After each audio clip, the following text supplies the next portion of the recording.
एक टेबल पर सास चाउमीन बना रही थी तो बहू मोमोज देकर बेच रही थी, जहाँ लोगों की काफी भीड़ थी। आंटी आंटी, जरा मुझे 2 प्लेट मोमोज दे दीजिए और मसाला डालकर देना आंटी। हाँ आंटी, मुझे 2 प्लेट चाउमीन और 1 प्लेट मोमोज दे दीजिए। हाँ हाँ, ये लो बेटा, तुम दोनों के मोमोज और 2 चाउमीन तुम्हारी है ना? हाँ आंटी। माँ जी, मुझे नहीं लगता था कि हम दोनों को ये काम भी करना पड़ेगा। हाँ बेटा, क्या कर सकते हैं, हमारे पति ही ऐसे हैं कि हमें ये काम करना पड़ रहा है। पर चलो, जो भी है अच्छा है। हाँ माँ जी। आखिर ऐसी क्या मजबूरी थी कि सास बहू रोड के किनारे चाउमीन और मोमोज बेच रही थी? ये जानने के लिए आपको कहानी में कुछ समय पीछे जाना होगा, जहाँ कुसुम का पति मोहन अपने पिता गजोधर के साथ कुर्सी पर बैठकर बातें कर रहा था। बेटा, तूने कोई ऐसा काम सोचा जिसे हम दोनों कल कर सकें, जिसमें पैसा कम लगे और बोनी ज्यादा हो? पिताजी, 2 दिन से मैं सोच रहा हूँ पर मुझे कुछ समझ नहीं आ रहा। अरे पिताजी, आपको पता है वो सोनू है ना, उसने 1 महीने पहले चाउमीन और मोमोज की दुकान खोली थी अपने एरिया में। आज दिन के 5,000 कमा रहा है। तो सोचो पापा, 1 महीने का 1.5 लाख हुआ। बस एक बार दुकान अच्छे से चल जाए। अरे वाह बेटा, तेरी बात सुनकर तो मुझे बहुत अच्छा लग रहा है। क्यों ना हम भी यही काम खोल लें? मैं तो कह रहा हूँ पिताजी, एक बार आजमा लेते हैं, हम दोनों मिलकर काम करेंगे। ठीक है, फिर सारे सामान का पता कर और बनाने की कोशिश कर। 2-4 बार हम अपने घर में बनाएंगे। आप चिंता मत कीजिए पिताजी, मैं अभी सारे सामान का पता करके आता हूँ। मोहन उस सामान का पता लगाकर अपने बचे कुचे पैसे से चाउमीन मोमोज बनाने का सामान ले आता है। तभी ये सामान देखकर मोहन की माँ अंजना कहती है, अरे बेटा, ये सब क्या है? क्या करेगा तू इस सामान का? अरे माँ जी, ये तो चाउमीन और मोमोज का सामान है। लगता है घर बैठकर दोनों हमसे यही बनवाएंगे। अरे नहीं बहू, हम तुम लोगों से नहीं बनवाएंगे, बल्कि खुद बनाएंगे। देख तो बहू, ये बात कह कौन रहा है? जिसने आज तक चकले पर एक रोटी ना बनाई, वही फास्ट फूड का सामान बनाएगा। अरे माँ, ऐसे हमारा हौसला मत तोड़ो। हम दोनों चाउमीन और मोमोज बेचने वाले हैं, तो बस थोड़े दिन घर में इसे बनाएंगे। आप चख कर बताना कि हम अच्छे से बना रहे हैं। ऐसी बात है तो जाओ बना लो और चखाओ। हाँ, जा रहा हूँ, आ जाओ पिताजी। तभी दोनों बाप बेटे चाउमीन बनाने की तैयारी करते हैं। वहीं कुसुम उसे मोमोज की चटनी बनाकर दे देती है। कुछ देर बाद दोनों बाप बेटे मोमोज और चाउमीन बना लेते हैं और अपनी पत्नियों को चखाते हैं। बताओ कैसी बनी है चाउमीन? अच्छी तरह, बस थोड़ा सा नमक कम है और थोड़ा मसाला डाल देना। और मोमोज कैसे बनाए, देखना जरा, कच्चे तो नहीं है ना? अच्छे लगे, लेकिन थोड़ी देर और पकाना, वरना लोग कच्चा समझ के खरीदेंगे नहीं। हाँ, ठीक है भगवान, हम समझ गए हैं। 4-5 दिन के बाद दोनों पति चाउमीन और मोमोज बनाना सही मात्रा में सीख जाते हैं और एक टेबल लगाकर उस पर चाउमीन मोमोज बेचने लगते हैं। तभी नई शॉप देखकर कुछ लोग आने लगते हैं। अरे अंकल, जरा मोमोज देना और मेयोनीज भी डाल देना। अंकल, 3 प्लेट चाउमीन भी दे दीजिए। अरे बच्चों, जरा खाकर बताना चाउमीन का स्वाद कैसा है, और नमक मिर्च डालूं? और बेटा, मोमोज भी चख कर बता दो, चाहे तो फ्री में 2 पीस ले लो। अरे वाह, फ्री में मोमोज खाने को मिल गए। दीजिए अंकल, मैं बताती हूँ अभी खाकर। तभी दोनों बाप बेटे चाउमीन और मोमोज बच्चों को दे देते हैं, जिसे खाकर बच्चे कहते हैं, अरे वाह अंकल, चाउमीन तो बहुत अच्छी है, पर मोमोज उतने अच्छे नहीं बने। हाँ अंकल, दोनों चीजें ओके ओके हैं, जो होना चाहिए। अच्छा बेटा। ये कहते ही 15 दिन बीत जाते हैं। बाप बेटे थोड़े और अच्छे तरीके से चाउमीन और मोमोज बनाकर बेचते हैं। उनकी दुकान चल रही थी, पर कुछ खास नहीं। इसी बीच जब वो घर लौट रहे थे तो एक कार वाला उन्हें टक्कर मारकर भाग जाता है, जिससे गजोधर के पैर में चोट लगती है और मोहन के दोनों हाथों में। और जब वो अपनी पट्टी कराकर घर आते हैं तो उनकी पत्नी उन्हें ऐसे देखकर घबरा जाती है। अजी, आपको ये क्या हो गया? इतनी चोट दोनों को कैसे लग गई? हाँ मोहन जी, कुछ तो बोलिए। अरे क्या बताऊं, हम दोनों तो चल रहे थे, पर एक कार वाला पीछे से टक्कर मारकर भाग गया। चोट भी लग गई। अब हमें समझ नहीं आ रहा कि दुकान पर बैठेगा कौन। हाँ, ग्राहक आएंगे तो उन्हें चाउमीन मोमोज बनाकर कौन देगा? एक बच्चे ने कहा था कि वो 200 प्लेट चाउमीन ले जाएगा बर्थडे के लिए।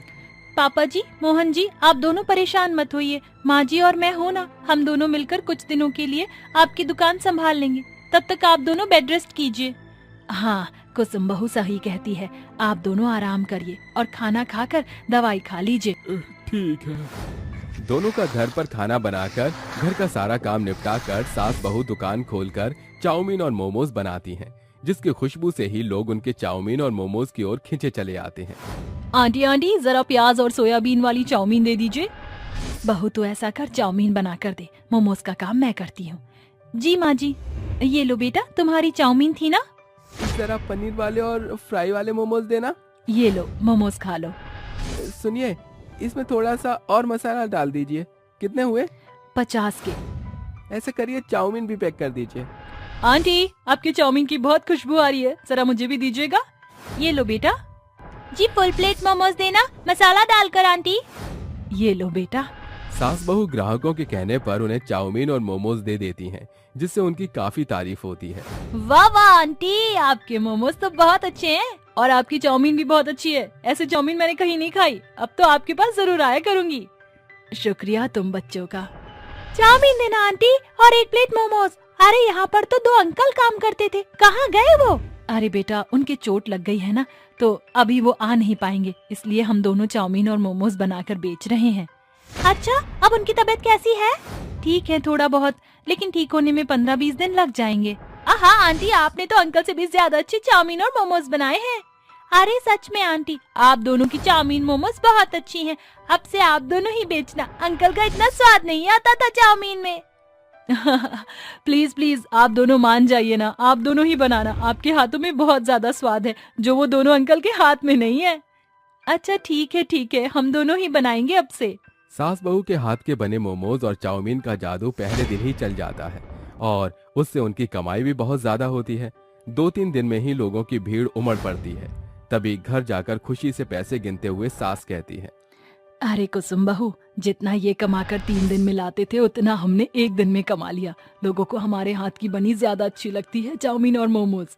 हाँ माँ जी, आपने सही कहा, अब से हम ही बनाया करेंगे। इसका मतलब तुमने हमारे काम धंधे को छीन लिया? हाँ बिल्कुल, अब हम क्या करेंगे? अरे आप दोनों गलत समझ रहे हैं, वो मतलब नहीं था। मैं तो मजाक कर रहा था। अगर काम पड़ जाए तो हम दोनों को बुला लेना, पैक तो करवा ही सकते हैं। बेशक तुम अपने हाथ की बनाकर खिलाना। हाँ ये आपने ठीक कहा। इस तरह से सास बहू दुकान पर चाउमीन और मोमोज जोर शोर से बेचने लगते हैं। आइए आइए सास बहू स्पेशल चाउमीन और मोमोज खाइए। हाँ जी आइए आइए, 100 रुपए के कॉम्बो लीजिए, चाउमीन और मोमोज संग फ्री पेप्सी पीजिए। वही कॉम्बो है आज तो, आंटी मुझे भी देना। ये लो बेटा।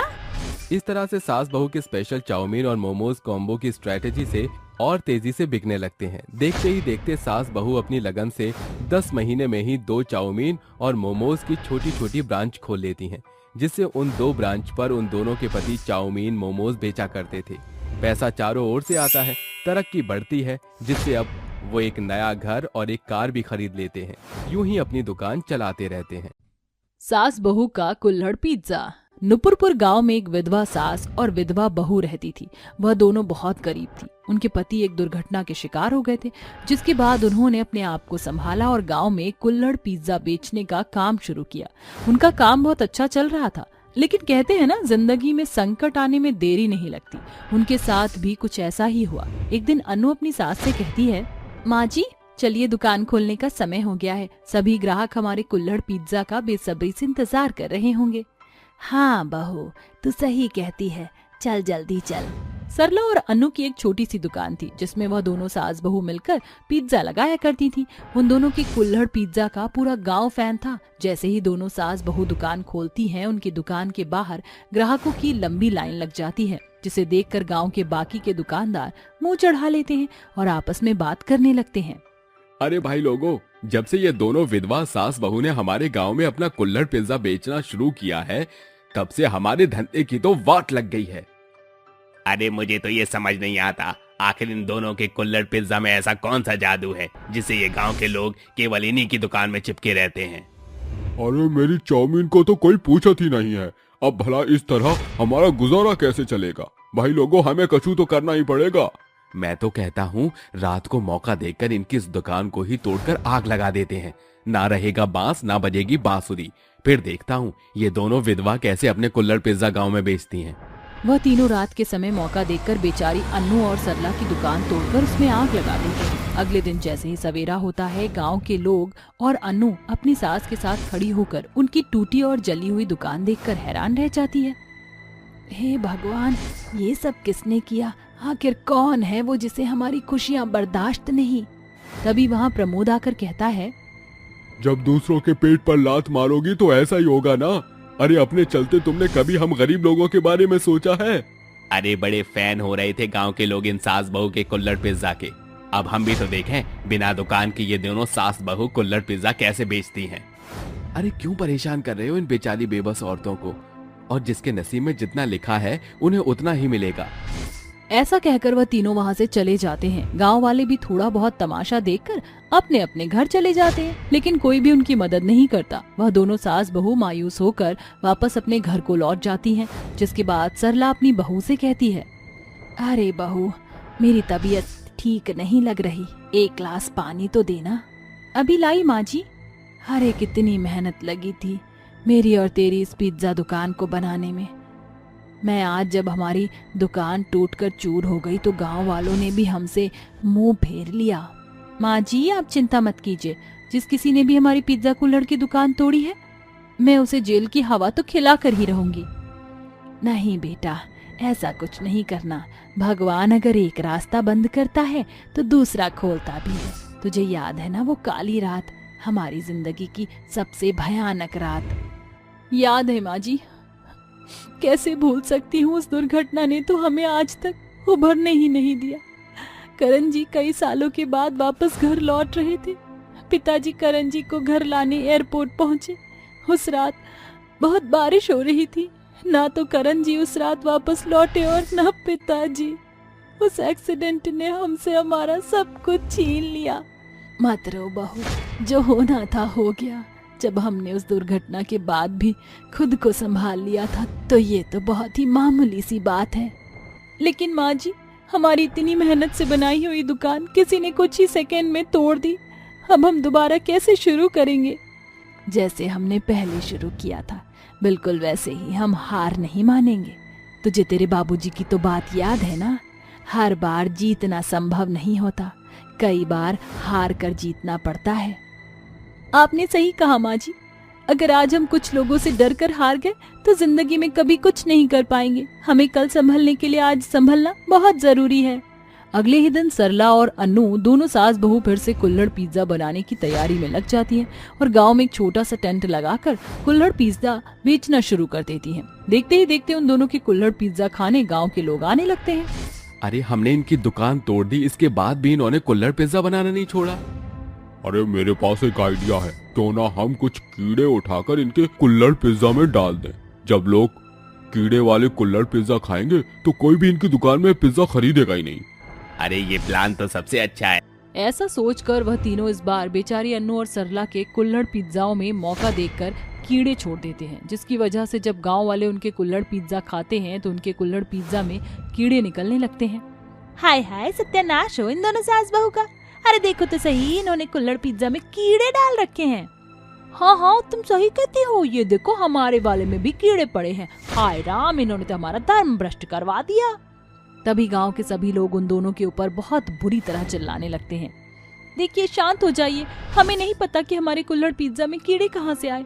हमने बहुत सावधानी से ये कुल्हड़ पिज्जा बनाए थे। अरे भला हम लोग ऐसा क्यों करेंगे? आप लोग हमें गलत समझ रहे हो। गांव के लोग गुस्से से अन्नू और सरला को पत्थर मारना शुरू कर देते हैं। तभी वहाँ एक मदन नाम का आदमी आता है और गांव के सभी लोगों से कहता है, अरे क्यों मार रहे हो इन दोनों बेचारी सास बहू को? अरे इन्होंने तुम्हारा कुछ नहीं बिगाड़ा, सारा किया धरा तो मनोहर, प्रमोद और कौशल का है। अरे इन्होंने अपनी दुकान चलाने के चलते इन बेचारी सास बहू का जीना हराम कर दिया है। पहले तो इन्होंने इनकी दुकान जला दी और अब इन्होंने इन बेचारी के कुल्हड़ पिज्जा में कीड़े छोड़ दिए। मैंने खुद अपनी आंखों से देखा है। मदन की ये बात सुनकर गांव के सभी लोग हैरान रह जाते हैं। वहीं दूसरी तरफ मनोहर, कौशल और प्रमोद अपनी सच्चाई बाहर आने के बाद वहाँ से खिसकने लगते हैं। अरे रुको, तुम कहाँ खिसक रहे हो? जो तुमने किया है पहले उसकी माफी तो मांग लो। हमें माफ कर दो सरला बहन, हमसे बहुत बड़ी गलती हो गई। हमने अपनी भलाई के चक्कर में तुम्हारे बारे में सोचा ही नहीं। एक औरत को आदमी से आगे जाते हुए देख हमसे रहा नहीं गया और हमने तुम्हें बर्बाद करने का सोचा। हमसे भूल हो गई, हमें माफ कर दो।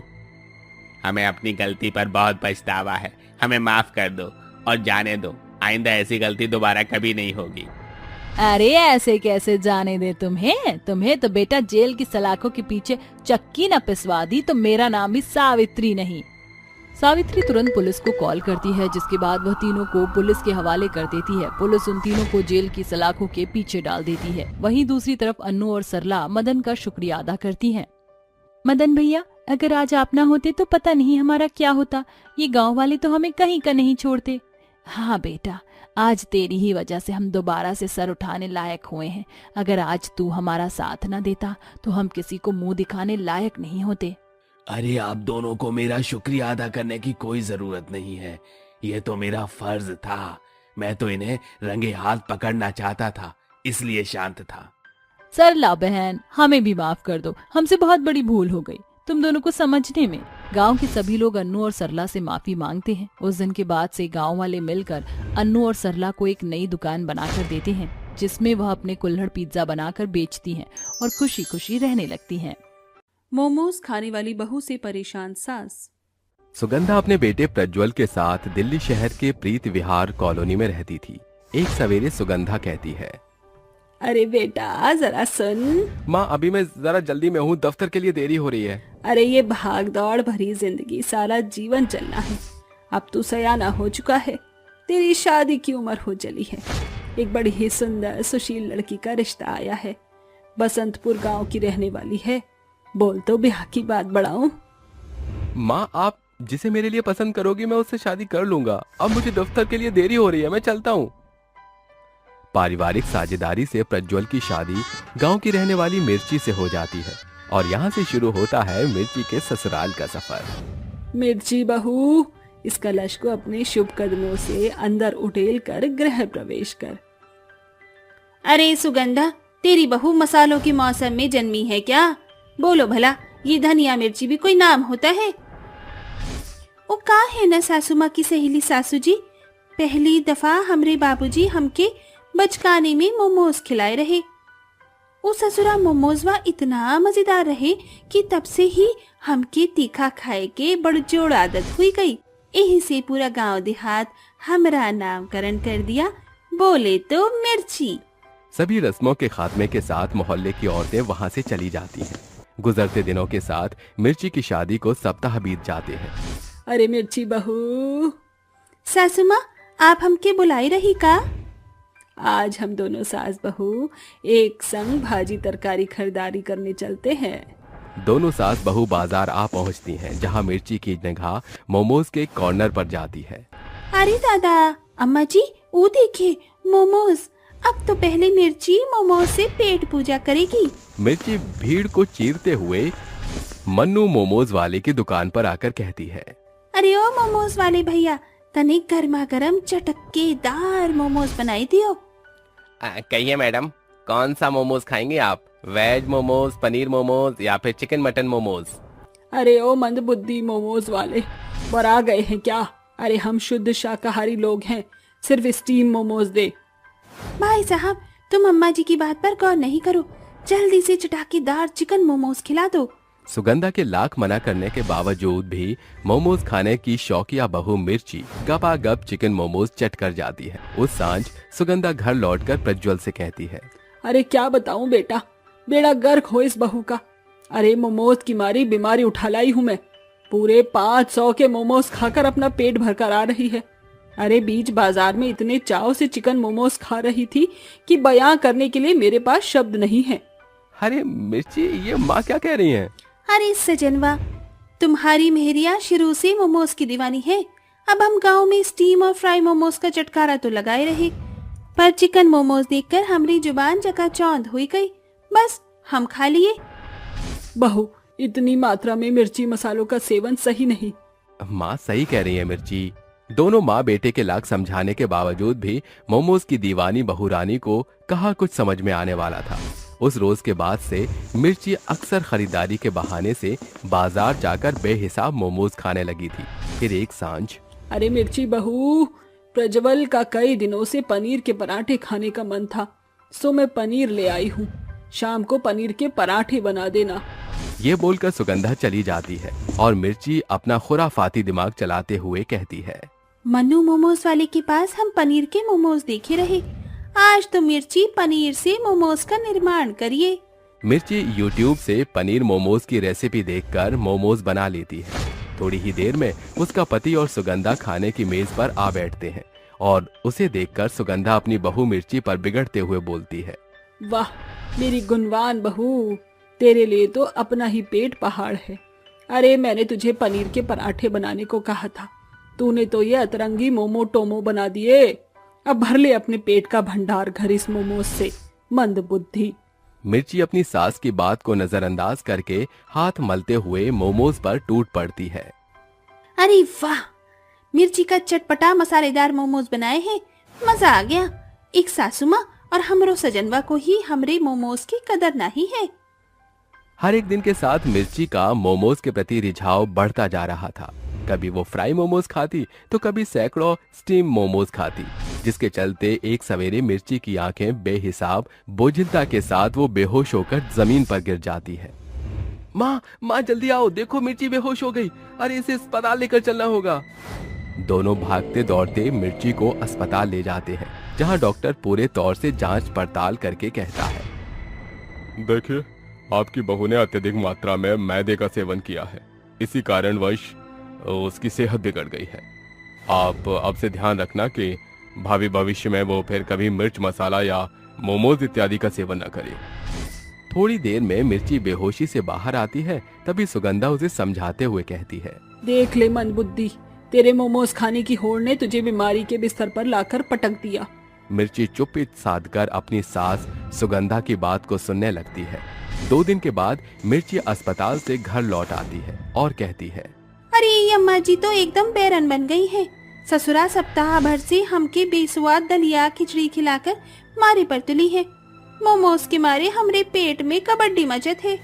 उस रात मिर्ची अपने पति और सास के सो जाने के बाद दबे पांव रसोई घर का रुख करती है और नपे तुले हाथों से कुछ ही पलछिन में फ्राई मोमोज बनाकर मिर्चदार चटनी में सराबोर करके खाने लगती है। अरे वाह वाह मेरे प्यारे मोमोज, तुम्हारे बिना तो ससुरी हमारी जिंदगी एकदम बेजान बेरंग हो जात है। कुछ ही देर में मिर्ची प्लेट में रखे सारे मोमोज चट कर जाती है। ऐसे ही समय गुजरता है। वो चोरी छिपे अपनी मोमोज खाने की तीव्र इच्छा को पूरा करती। हम का सोचत रहे कि अब हमारी सेहत एकदम हरिहर हुई गई है। आज भाजी तरकारी खरीदने बाजार हम जाए, मगर आज तुझे एकाएक बाजार जाने की होड़ क्या हो रही है? सासू माँ, भलाई का तो जमाना ही नहीं रहा। अरे आप ही तो कहत रही ना कि सास के बाद ससुराल के बागडोर बहुरिया के हाथ में शोभत है। हाँ ठीक है, अब बंद करिए बोल बच्चन, ये ले पैसे और बाजार से हरी भरी सब्जी ले आ। भोली भाली सुगंधा मिर्ची के मंसूबों को समझ नहीं पाती। दरअसल वो मोमोज के लिए बाजार जा रही है। थोड़ी ही देर में मिर्ची बाजार आकर बेहिसाब मिर्चदार मोमोज के चटकारे लगाती है। उसी रात मिर्ची की तबीयत बिगड़ जाती है। अरे सजनवा, हमरे पेट में ज्वालामुखी की झनकार होवत है। ऐसन बुझात है कि बारूद बरसत है। अरे हमका डॉक्टर के पास ले चलो, वरना आज रात ही हमारा मामला निपट जाए। सुगंधा और प्रज्वल उसे एक बार फिर अस्पताल लाते हैं, जहां डॉक्टर कई सारी जांच पड़ताल करके कहता है, देखिए जैसा कि मैंने आपको पहले भी सुझाया था कि इस मरीज को मोमोज जैसी मसालेदार मैदे की चीजों से दूर रखना, मगर इनकी लापरवाही बरतने की वजह से आज इनके पाचन तंत्र में मैदे के छोटे छोटे कण चिपक चुके हैं। इन्हें रिकवर होने में अब महीनों लगेंगे। डॉक्टर ये बोल रहे होते हैं कि मिर्ची बेहोशी से बाहर आ जाती है और सुगंधा उसे ताबड़तोड़ फटकार लगाते हुए कहती है, अरे मेरी चटोरी बहू, देख ले, तेरे मोमोज के चटकारे तुझे मौत के मुंह में घसीट ले आए हैं। तुम्हारी लापरवाही बरतने के चलते हम दोनों न सिर्फ माँ बेटे परेशान हो रहे हैं, बल्कि तुम भी सेहत से जूझ रही हो। सासू माँ, सजन माँ, हमका माफी दे दो। हम नहीं जानत रहे कि हमरे जुबान का स्वाद हमरे जान पर बनाई। अब हम फिर कभी बाहर का खान पान नहीं खाइब। उस रोज के बाद से मिर्ची मोमोज से सदा के लिए परहेज करती है और साथ ही घर का बना सेहतमंद संतुलित आहार खाने लगती है, जिसके बाद भविष्य में उसे ऐसा बुरा मंजर फिर देखने को कभी नहीं मिलता। नारियल बर्फी बनाकर बेचने वाले पति पत्नी की सफलता। केरल के कोल्लम बाजार में अनेकों व्यापारी नारियल पानी बेचने का व्यापार करते थे। उन्हीं में से एक था रामा, जो भोर को नदी के तट पर पर्यटकों को नारियल पानी बेचकर अच्छा खासा कमाई किया करता था। नारियल पानी ले लो, नारियल पानी, ठंडा मीठा नारियल पानी ले लो, नारियल पानी पियो, स्वस्थ जीवन जियो। रामा के नारियल पानी का व्यापार ठप तब पड़ा जब उसकी देखा देख और भी कई लोगों ने नारियल पानी बेचना शुरू कर दिया, जिसे पूरे दिन भर में रामा की दुकान पर इक्का दुक्का पर्यटक ही नारियल पानी खरीदने आता था। देर शाम वो बेमन से घर आता है, जहाँ उसकी पत्नी नंदिता कहती है, आयो रामा, तुम इतना उदास क्यों दिखता जी? अरे नंदिता, जब से तट पर लोगों ने नारियल पानी बेचने का धंधा शुरू किया है, कमाई बढ़ चुकी है। ऐसे में अब पुराने नारियल पानी वाले के पास पर्यटक आते ही नहीं, लोगों की होड़ नई दुकानदार के पास रहती है। तुम चिंता मत करो जी, बप्पा पे भरोसा रखो, वो हमको कोई ना कोई काम मुहैया कराएगा। नया काम जमाना बच्चों का खेल है क्या? बार बार घाटा झेलना मेरे बस की नहीं है नंदिता। दोनों के बीच बहसबाजी होने लगती है। तभी वहां नंदिता की पड़ोसन प्रोमिला लड्डू से भरा थाल लेकर भीतर आती है। अरे रामा भाई, ये लो नारियल के लड्डू खाओ। नंदिता हाथ बढ़ाकर झट से अपने और रामा के हिस्से का लड्डू उठा लेती है, जिसके बाद प्रोमिला वहां से चल देती है और रामा कहता है, यहाँ धंधा चौपट पड़ा है और तुम्हारे मन में नारियल के लड्डू फूट रहे हैं। आयो रामा, अभी परसों राखी है और राखी में मिठाइयों की कितनी होड़ मचती है, ये तो तुम जानते हो ना जी। प्रोमिला का नारियल का बागान है जिसमें ढेरों नारियल उगते हैं। मैं सोच रही हूँ कि उससे सस्ती दर पर नारियल खरीदकर नारियल की बर्फी बनाकर बेचें। नंदिता की नारियल की बर्फी की बात रामा को जच जाती है। अगली भोर दोनों प्रोमिला के घर आते हैं। प्रोमिला, हमको तुम्हारे नारियल के बागान से नारियल चाहिए। घबराओ नहीं, हम तुमसे पैसे देकर नारियल खरीदेंगे। ठीक है नंदिता, मगर बरसात के चलते नारियल के पेड़ गीले हैं, इसलिए नारियल की गाछ पे सावधानी से चढ़ना। दोनों नारियल के बागान में आते हैं, जहाँ पेड़ की ऊंचाई पर नारियल के गुच्छे लटके होते हैं। आयो रामा, ध्यान से चढ़ना जी। अब बरसों से नारियल के पेड़ों पर चढ़ाई की है। नारियल तोड़कर दोनों उन्हें बोरियों में भरकर घर लौट आते हैं और साथ मिलकर नारियल की बर्फी बनाना शुरू करते हैं। रामा, तुम नारियलों को बारीकी से घिसो, इतने में मैं काजू बादाम काट कर रख देती हूँ। फिर नंदिता बड़ी सी कढ़ाई चूल्हे पर चढ़ाकर घिसे हुए नारियल को घी में भूनने लगती है। बर्फी बनाने लायक नारियल भुन चुके हैं, अब इसमें नारियल के आधे भाग चीनी डालकर और पकाना होगा। नंदिता नारियल की बर्फी का मसाला तैयार करके उन्हें बड़ी सी परात में मिलाकर उनकी बर्फी काट देती है और काजू इत्यादि से सजाकर उन्हें कुछ देरी के लिए छोड़ देती है। अरे वाह नंदिता, तुमने तो एकदम हलवाई के जैसे नारियल बर्फी बनाई है। चलो कल राखी है, इसलिए ज्यादातर लोग आज ही मिठाई खरीद कर रख लेंगे। दोनों पति पत्नी नारियल की बर्फी लेकर नत्थू हलवाई की दुकान के एकदम सामने खड़े हो जाते हैं। नारियल की बर्फी, नारियल की बर्फी, खोए पिस्ते से लबालब भरी नारियल की बर्फी, खाओ खाओ। आते जाते ग्राहक उनकी बर्फियों पर नजर मारकर नत्थू मिठाई वाले की दुकान पर जम जाते थे, जिसे देख नत्थू ऐंठते हुए कहता है, अरे ओ रामा और नंदिता, मेरी मिठाई की दुकान से तुम्हारे इस टुच्ची बर्फी का कोई मुकाबला नहीं, समझे? अगर ऐसे ही चलता रहा तो हमारे नारियल की बर्फी धरी की धरी रह जाएगी और हमें भारी नुकसान झेलना पड़ेगा। आयो रामा, मेरे दिमाग में एक तरकीब चल रही है, क्यों ना हम अपने नारियल की बर्फी का दाम थोड़ा कम करके उन्हें बेचें? फिर क्या था, दोनों पति पत्नी बर्फियों का दाम घटाकर उन्हें बेचने लगते हैं। देखते ही देखते उनके तखत के चारों ओर भीड़ जमा हो जाती है। नारियल की बर्फी खाओ, नारियल की बर्फी, ताजी ताजी सस्ती नारियल की बर्फी खाओ।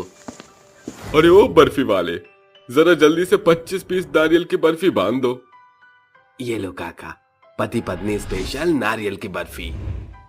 पति पत्नी के नारियल की बर्फी से लुभाकर लोगों की बड़ी भीड़ उन्हीं के इर्द गिर्द जमा हो जाती है, जिसे देख नत्थू मिठाई वाला जल भुनकर कहता है, जब से इन पति पत्नी ने मेरी दुकान के आगे अपने इस नारियल के बर्फी का धंधा खोला है, मेरी दुकान एकदम मिठाई की ठप पड़ गई है। इक्के दुक्के लोग आते हैं और मिठाई और बर्फियों के भाव जानकर उनके पास जाकर खड़े हो जाते हैं। जाने इनकी इस नारियल की बर्फियों में ऐसा भी क्या मिला है जो ये कल तक मेरी मिठाई की दुकान में भिन भिनाने वाले ग्राहक इनकी बर्फी को गुड़ समझकर मक्खियों के जैसे चिपक गए हैं। कुछ ही पलों में उनकी बनाई बर्फियां खत्म हो जाती हैं, जिसके बाद वो घर लौट आते हैं। देखा रामा, हमारी बनाई नारियल की बर्फी लोगों को इतनी ज्यादा मात्रा में भाई कि सारी खत्म हो गई, जिससे हमें अच्छा मुनाफा भी हुआ है। अब कल और ज्यादा नारियल की बर्फी बनाकर बेचेंगे। नंदिता, आज त्योहार के चलते पूरे बाजार में मिठाई की मांग थी, इसलिए हमारी बर्फियां आसानी से बिक गईं। इसलिए कल पहले हम इतनी ही मात्रा में नारियल की बर्फी बनाएंगे। दोनों खा पीकर सवेरे उठने की खातिर जल्दी सो जाते हैं और रामा फिर से प्रोमिला के बागान से तोड़े हुए नारियल की कीमत अदा करके उन्हें लेकर घर आ जाता है।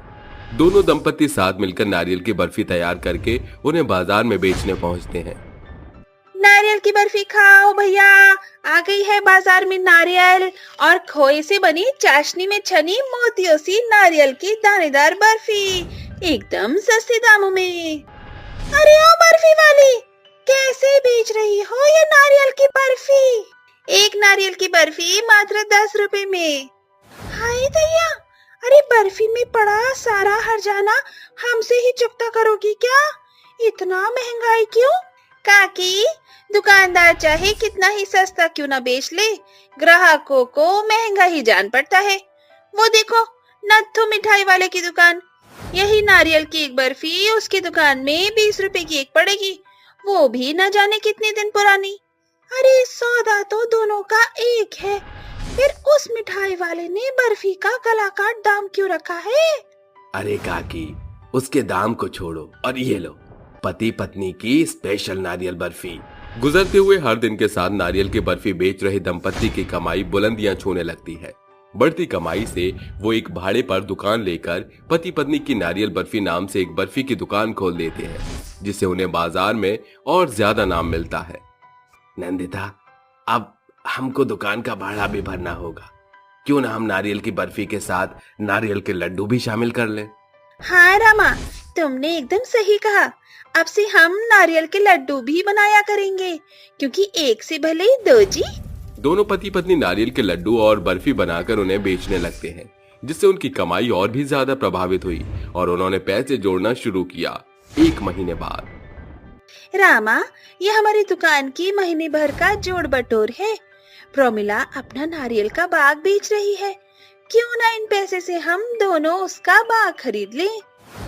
हाँ, इसे प्रतिदिन नारियल खरीदने के जाने वाले पैसे बच जाएंगे। वो दोनों प्रोमिला से नारियल का बाग खरीद लेते हैं और रामा कहता है, अपनी आंखों पर भरोसा नहीं हो रहा कि कल तक जिस बाग के नारियल तोड़ने और यहाँ कदम रखने के लिए हमको इजाजत लेनी पड़ती थी, आज ये बाग और ये नारियल के सैकड़ों पेड़ हमारे हैं। नारियल की बर्फी बेचकर वो दंपत्ति अच्छा घर ले लेते हैं और वही काफी रईस भी हो जाते हैं। उनकी बनाई नारियल की बर्फी को शादी के शुभ अवसरों में भी शामिल किया जाता है। कुछ इस कदर सफलता नारियल की बर्फी बेचने वाले पति पत्नी के इस जोड़े की कदम चूमने लगती है, जिसके बाद उन्हें कभी पीछे पलटकर नहीं देखना पड़ता। सास बहू का जादुई तोता। माँ जी, मुझे माफ कर दीजिए, आइंदा ऐसी गलती दोबारा नहीं होगी। गलती करने की तेरी आदत हो गई है, तुझे मेरी एक बात समझ नहीं आती ना? आज मैं तुझे इसकी सजा दूंगी, ताकि फिर तू कभी ऐसा नहीं कर पाए। शांता इतना कहकर चूल्हे से जलती हुई लकड़ी निकालती है और उससे अनु का हाथ जला लेती है, जिसके बाद अनु दर्द से बहुत बुरी तरह तड़पने लगती है। माँ जी, छोड़ दीजिए, मुझे बहुत दर्द हो रहा है, मेरा हाथ जल रहा है, मुझसे गलती हो गई। मैं आज के बाद हर एक चीज का ध्यान रखूंगी और अपनी किसी भी गलती को दोबारा नहीं दोहराऊंगी। माँ जी, छोड़ दीजिए। अनु अपनी सास के आगे बहुत गिड़गिड़ाती है, लेकिन उसकी सास उसके ऊपर अत्याचार करती रहती है। बेचारी अनु अपनी सास के हर एक अत्याचार को इसी प्रकार सहन करती रहती है। आखिर उसकी सास उसके ऊपर इतना अत्याचार क्यों करती है? ऐसी क्या बात थी जिसकी वजह से बेचारी बेबस अनु को इतने अत्याचार सहन करने पड़ते हैं? चलिए कहानी में थोड़ा पीछे चलते हैं। अरे ओबा, कहाँ हो तुम? जल्दी यहाँ आओ, देखो आज मैं कितनी बड़ी खुशखबरी लेकर आया हूँ तुम्हारे लिए। तुम सुनोगी तो खुशी से पागल हो जाओगी। अजी, ऐसी कौन सी खुशखबरी लेकर आए हो आप, जिसे सुनते ही मैं पागल हो जाऊं? अरे बात ही ऐसी है, अरे भगवान ने आज मेरी सुन ली। आज तो हमारे घर खुशियां खुद चलकर आई हैं। अजी अब बार बार ऐसी बातों को मत घुमाओ और जल्दी से बताओ आखिर क्या बात है। अब मुझसे और नहीं रहा जा रहा है। तो फिर सुनो, तुम उन्हें तो जानती हो ना, मदन भाई साहब को। अरे उन्हें कौन नहीं जानता, हमारे गांव के सबसे रईस आदमी है वो तो। अरे हाँ, सबसे रईस। और तुम्हें पता है, उनका बेटा विदेश में पढ़ाई करने के लिए गया था और उनका बेटा वापस आ रहा है और वो अपने बेटे की शादी करना चाहते हैं। अरे ये तो अच्छी बात है, लेकिन इसमें खुशी की बात क्या थी? बेकार में ही मुझे परेशान किया आपने। अरे उमा, आज उन्होंने मुझे अपने घर बुलाया था और उन्होंने हमारी बेटी का हाथ अपने बेटे के लिए मांगा है मुझसे। क्या कहा? हमारी बेटी का हाथ? अरे ये तो बहुत बड़ी खुशखबरी है। अरे हमारी बिटिया उनके घर बहुत खुश रहेगी, इसमें सोचने की क्या बात है। जितनी जल्दी हो सके रिश्ते की बात पक्की कर दीजिए, मुझे ये रिश्ता मंजूर है। मेरी बेटी कहाँ है? अरे ये खुशखबरी मैं अपनी बेटी को सुनाऊंगा। कहाँ है मेरी बेटी? जल्दी से बुलाओ उसे। आपकी आज्ञाकारी बेटी मंदिर गई है पूजा करने। आज ये सब उसकी पूजा का ही फल है जो उसे मिल रहा है। कुछ ही दिनों में रामदास अपनी बेटी अनु की शादी मदन के बेटे विवेक से करवा देता है। शादी के बाद अनु बहुत खुश होती है और रोज सुबह पूजा पाठ करके अपने दिन की शुरुआत करती है। अनु की सास शांता लंदन में रहा करती थी। विवेक की शादी की बात उसे पता ही नहीं होती। एक दिन विवेक अपनी माँ को फोन करके अपनी शादी के बारे में बताता है। माँ, मेरी शादी हो गई है। पिताजी ने यह बात आपको इसलिए नहीं बताई क्योंकि आप ये रिश्ता होने नहीं देती, क्योंकि लड़की गांव की है। लेकिन माँ, अनु बहुत अच्छी है और मेरा बहुत ध्यान रखती है। मैं अनु के साथ बहुत खुश हूँ। अरे बेटा, क्या मैंने तुझे विदेश इसलिए भेजा था कि तू गांव की लड़की से शादी करके अपना लेवल खराब कर ले? अरे माँ, आप जब अनु से मिलोगी तो आपको अनु बहुत पसंद आएगी। वैसे मैंने आपकी टिकट बुक करा दी है, आप अब जल्दी से आ जाइए। इतना कहकर वो फोन काट देता है। कुछ ही दिनों में शांता लंदन से गांव आ जाती है, जिसके बाद आते ही वो सबसे पहले अनु से मिलती है। तो ये है वो गवार लड़की जिसकी आप दोनों बात कर रहे थे। शांता को अनु बिल्कुल भी पसंद नहीं आती और वो हर रोज अनु को ताने कसने और उसके ऊपर अत्याचार करना शुरू कर देती है, जिसकी वजह से बेचारी अनु बहुत परेशान हो जाती है। और एक दिन वो अपने तोते से बात करते हुए उससे कहती है, टुनटुन, आखिर माँ जी को मैं पसंद क्यों नहीं हूँ? वो मेरे साथ ऐसा व्यवहार क्यों करती है? तभी उसकी सास बहुत गुस्से से आती है, क्योंकि अनु चूल्हे पर दूध उबालने के लिए चढ़ाकर भूल जाती है और दूध पतीली से बाहर निकल जाता है, जिसकी वजह से शांता को बहुत गुस्सा आ जाता है और वो गुस्से से अनु का हाथ जलती हुई लकड़ी से जला देती है। अगर इसके बारे में किसी को भी बताया तो अगली बार इससे भी बुरा हाल करूंगी तेरा। बोल, बताएगी किसी को? नहीं माँ जी, मैं किसी से कुछ नहीं कहूंगी। बेचारी अनु अपने कमरे में आकर रोते रोते सो जाती है, जिसके बाद उसका तोता उसके जख्मों को देखकर अपनी जादुई शक्ति से उसका हाथ ठीक कर देता है। तभी अनु नींद से जाग जाती है और अपने हाथ के जख्म को गायब होते देख तोते से कहती है, ये तुमने कैसे किया? तोता ये सुनकर बोल पड़ता है, मैंने तुम्हारे सोने के बाद देवी माँ मेरे पास आई। उन्होंने मुझे जादुई वरदान दिया और कहा, मैं अनु की भक्ति से बहुत प्रसन्न हूँ। मैं उसकी मदद नहीं कर सकती, इसीलिए तुम्हें वरदान दे रही हूँ। आज से तुम उसकी सभी इच्छाओं को पूरा करोगे। आज से तुम सिर्फ तोते नहीं, एक जादुई तोते हो। उसके बाद देवी माँ गायब हो गई। तुम्हें भूख लगी होगी ना? ऐसा कहकर जादुई तोता अपने जादू से अनु के लिए खाना प्रकट करता है। अनु जिसे देखकर बहुत हैरान रह जाती है और जादुई तोते का शुक्रिया अदा करती है, जिसके बाद वो खाना खाने लगती है। लेकिन तभी उसे कुछ जलने की बदबू आती है। मुझे ऐसा लग रहा है जैसे कहीं कुछ जल रहा है। जैसे वो दोनों बाहर आते हैं, उन्हें शांता कुछ कपड़े जलाते हुए दिखाई देती है। वो कपड़े अनु की शादी के थे और उनके साथ अनु के रोजाना पहनने के कपड़े भी शांता जला देती है। माँ जी, आपने ऐसा क्यों किया? आपने मेरे सारे कपड़े जला दिए। हाँ, जला दिए, क्योंकि मुझे तेरी जैसी गवार का अपने घर में कोई सामान नहीं चाहिए, समझी तू? लेकिन अब मैं क्या पहनूंगी? मेरे पास इनके अलावा कुछ भी नहीं था।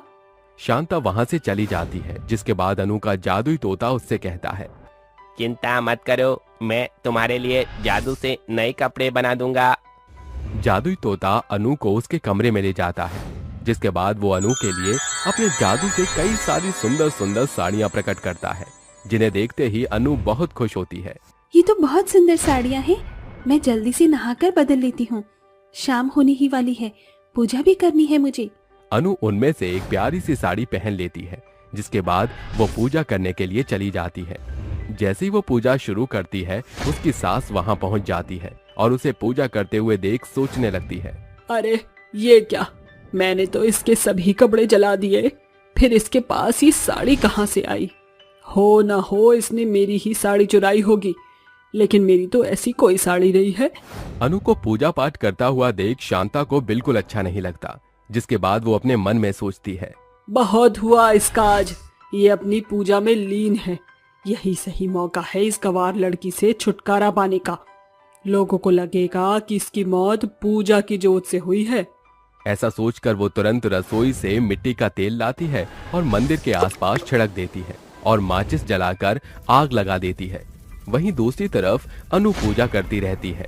तभी वहां उसका जादुई तोता पहुंच जाता है, जो अपनी जादुई शक्ति से आग बुझा देता है।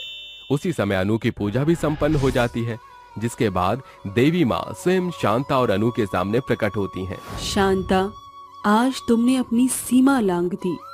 तुमने बेचारी अनु से इतनी नफरत की, लेकिन उसने कभी तुम्हारा बुरा नहीं सोचा, और आज तुमने अपनी नफरत के चलते उसे जान से मारना चाहा।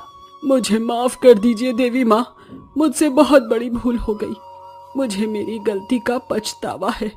आइंदा मैं ऐसा कभी नहीं करूंगी। जो तुमने किया है उसकी सजा तो तुम्हें जरूर मिलेगी। ऐसा कहकर देवी माँ उसे हमेशा के लिए अपाहिज बना देती हैं। लेकिन ये सब देखकर अनु देवी माँ से कहती है, देवी माँ, मेरी सास को उसकी गलती का एहसास है। देवी माँ, मैंने आज तक आपसे कभी कुछ नहीं मांगा, आज मांगती हूँ, मेरी सास को पहले जैसा बना दीजिए।